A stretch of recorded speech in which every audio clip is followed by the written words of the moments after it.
그거를 하시면 여러분들 취업 망할 수 있어요. 아주 좋은 방법이에요.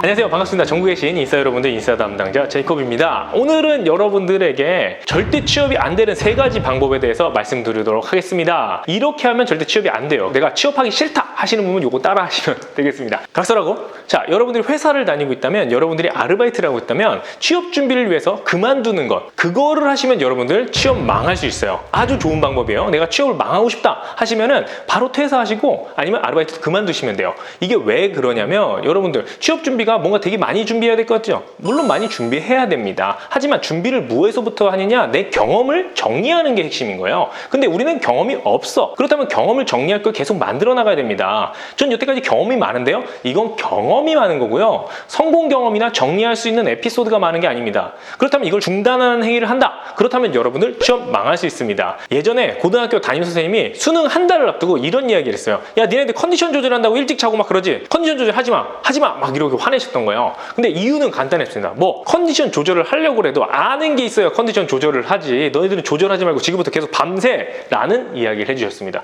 저는 그때 뇌리에 꽂혔어요. 그 말이 맞구나. 왜? 아는 게 있어야 뭐 조절을 하지. 이것과 같습니다. 우리가 만들어야 될 경험들, 그리고 내가 쌓아내가 정리해야 될 경험들은 너무나 부족합니다. 부족하기 때문에 우리가 이것들을 지금 당장 그만둔다, 뭔가를 준비를 하기 위해서 내가 경험을 쌓는 것들을 그만둔다, 그 순간 망할 수 있습니다. 만약 우리가 망하고 싶다면 이 방학 동안에 내가 퇴사를 하고 또한 아르바이트 그만두고 이렇게 하시면 될 것 같습니다. 또한 한 가지 이유가 더 있어요. 중고 신입생 중에 이런 질문을 합니다. 제가 취업 준비를 하는데 퇴사를 할까요? 퇴사를 하지 말까요? 라고 물어봅니다. 취업을 망하고 싶다면 퇴사를 하시면 됩니다. 취업을 망하고 싶다면.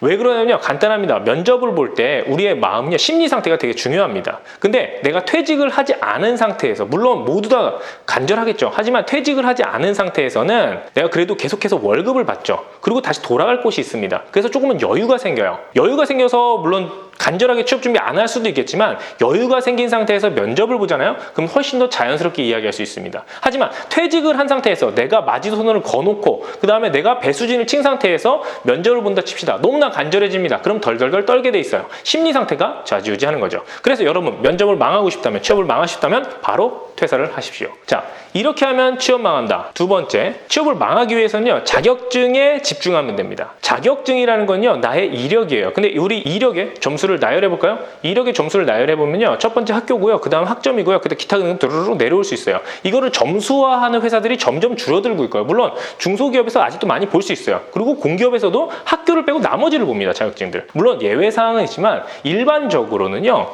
학교와 학점을 제외하고, 얘는 아직도 봐요. 얘네를 제외하고 나머지 것들은 다 대동소이합니다. 우리가 단기간 내에 자격증으로 스펙 점수를 올려서 확 뒤집을 수 있냐? 불가능합니다. 우리가 집중해야 될 건 뭐냐면, 집중해야 될 건 자격증이 아닙니다. 자격증이 아니라 우리의 경험을 쌓아서 그 경험으로 스토리를 만들어서 역전을 해야 되는 겁니다. 예를 들어 드릴게요. A라는 학교, 되게 좋은 우수한 학교가 있다고 칩시다. 그분이 다른 자격증들이 부족해요. 근데 B라는 학교, A보다 조금 부족한 B라는 학교에 있는 친구들이 다른 자격증이 많아요. 그러면 A를 이길 수 있을 것 같아요? 아닙니다. 사실 올림픽과 같아요. 금 하나가 10개보다 더 좋은 것처럼 학교는 사실 그런 의미를 갖고 있어요. 아직까지는 대한민국 사회에서 어쩔 수 없어요.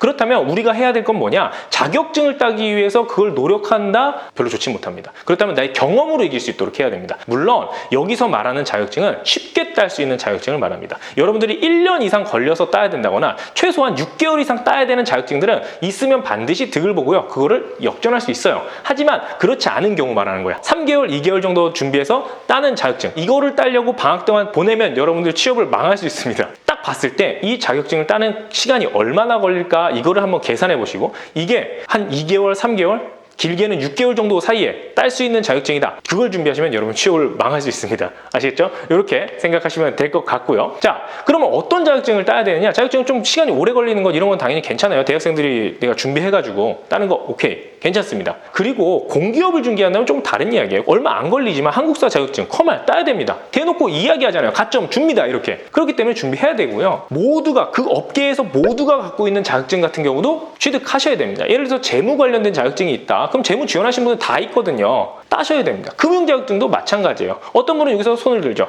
요즘에는 자격증 없어도 합격한다는데요. 합격은 할 수 있습니다. 하지만 그것은 10명 중에 한두 명의 케이스고 내가 그냥 더 쉽게 갈 수 있는데 왜 안 하냐고, 오래 걸리는 것도 아닌데. 그렇죠?